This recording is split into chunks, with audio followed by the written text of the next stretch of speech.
Aujourd'hui, je vais vous raconter la manière assez étonnante dont la Russie a failli déclencher une guerre nucléaire contre les États-Unis en 1995 à cause d'une fusée norvégienne.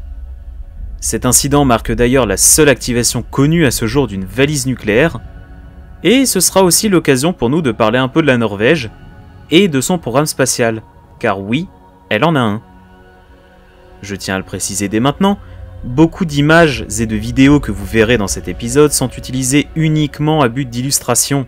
Nous n'avons en réalité, pour des raisons assez évidentes, que très peu d'archives véritables de cet événement en question. Enfin bref, c'est parti.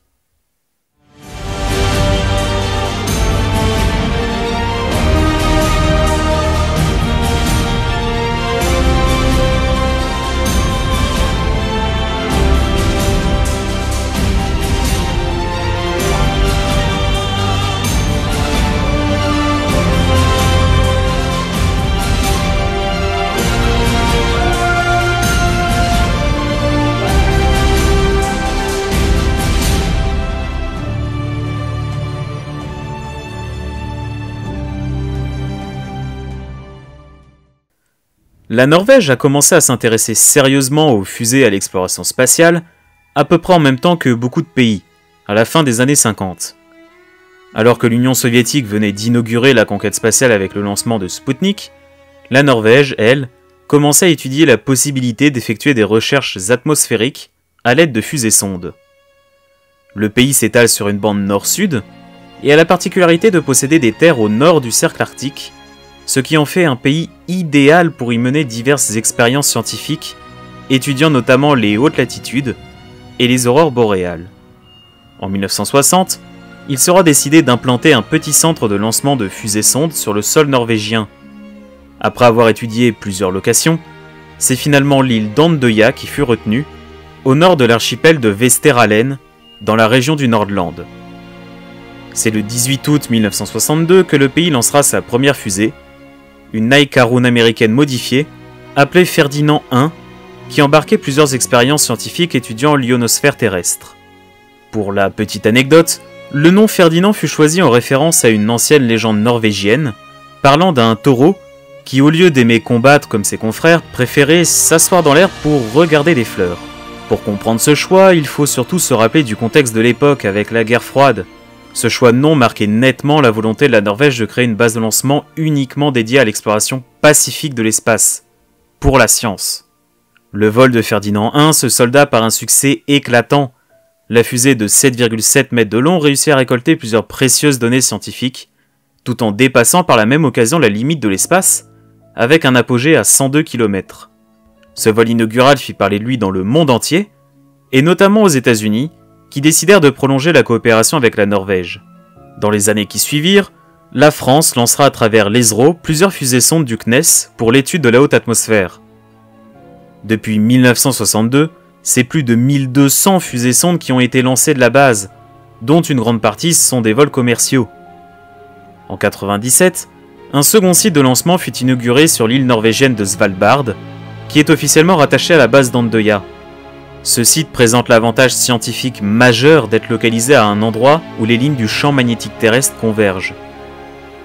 Le 27 septembre 2018, la Norvège a lancé avec succès sa première fusée-sonde entièrement développée et construite en Norvège, Nucleus. Il s'agit d'une fusée litergol, c'est-à-dire qu'elle utilise un ergol liquide et un autre solide. Elle doit être à la base d'une toute nouvelle famille de lanceurs norvégiens, développée par Nammo, une compagnie également norvégienne du coup. À l'avenir, la base d'Andøya espère inaugurer un complexe de lancement orbital pour les fusées Spectrum et RFA-1 qui devraient voler dès 2022. Voilà pour un bref résumé de l'histoire du spatial norvégien. J'avais initialement prévu de développer le sujet un peu plus, mais en faisant mes recherches, j'ai trouvé énormément plus d'anecdotes et d'histoires que ce que je pensais. Je vous réserve donc cela pour une vidéo future. Mais revenons donc au sujet principal de cette vidéo, en 1995 donc. Le 25 janvier, les équipes de la base d'Andøya préparent et lancent une fusée Black Brant américaine, destinée à l'étude de la haute atmosphère et à la réalisation de plusieurs expériences en microgravité. La fusée décolle comme prévu à 7h24 heure d'Andøya, et les données récoltées sont très satisfaisantes.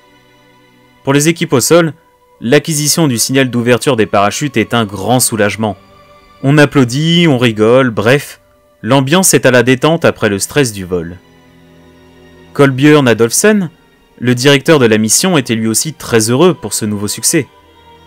Mais quelques heures plus tard, son téléphone sonne.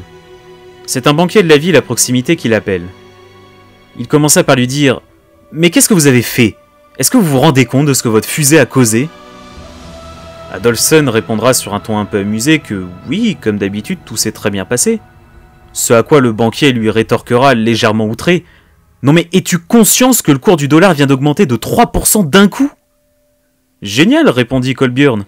Notre contrat avec les Américains est en dollars, on va gagner encore plus d'argent. Mais ce fut le dernier trait d'humour qu'il fit, avant que le banquier ne le coupe à nouveau.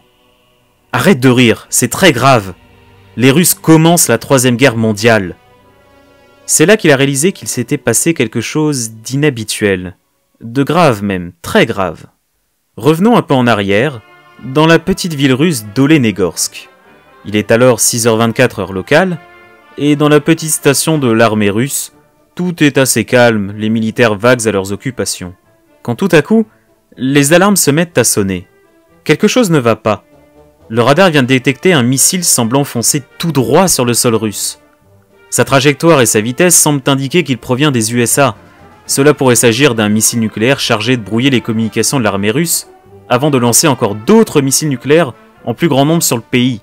L'état-major est immédiatement averti, y compris le président russe d'alors, Boris Yeltsin. Les radars russes détectent désormais plusieurs objets s'étant séparés du missile principal. L'ordinateur interprète ça comme étant un missile américain nucléaire multitête. Et pire que tout, sa trajectoire l'emmène pile au-dessus de Moscou qu'il atteindra dans une dizaine de minutes à peine. Ce qui est précisément la forme que prendrait une attaque américaine selon les plans des hauts gradés russes de cette époque. Yeltsin, qui suit l'évolution en direct, décide d'activer sa Tcheguette, la valise nucléaire russe. C'est la première fois de l'histoire qu'un président active une valise nucléaire. À partir de ce moment, plusieurs milliers de têtes nucléaires sont pointées vers les États-Unis et d'autres pays de l'OTAN, prêtes à faire feu sur un simple ordre du président. Le pays entier est en état d'alerte maximale. L'avenir du monde, et pour une fois ça n'est pas une exagération, repose entièrement sur Boris Yeltsin. Et ce dernier a 8 minutes pour se décider. Malgré le regain de tension récent entre les États-Unis et la Russie, il ne peut pas croire que les Américains veuillent réellement attaquer la Russie, et décide d'attendre le dernier moment pour donner un quelconque ordre. Et cette hésitation a probablement sauvé notre planète d'un hiver nucléaire. Après 8 minutes, les radars russes réalisent que le missile s'est écrasé au large de Spitsberg, sur une trajectoire qui ne visait donc absolument pas la Russie. Finalement, 20 minutes après la détection, l'état d'alerte maximale est levé. La Russie a, comme vous l'avez sans doute compris, confondu la fusée Black Brant lancée d'Andoya avec un missile américain. Les Russes restèrent assez discrets par la suite quant à cet « incident » entre guillemets. Pourtant, les pays étrangers se rendent bien compte que ce qu'il vient de se passer est grave. Très grave même, plus que la crise de Cuba. Jamais un président n'avait eu à prendre une telle décision alors que son pays était sous le feu d'une attaque. Mais alors, la Russie n'avait-elle donc pas été avertie de ce lancement? Eh bien, si, mais l'information n'était tout simplement pas parvenue aux stations radars russes. La base d'Andoya, elle, vit défiler des centaines de reporters et de médias nationaux et étrangers pour couvrir l'événement. Le directeur de la base, lui, dira qu'au moins avec cet événement, tout le monde savait où était Andoya désormais.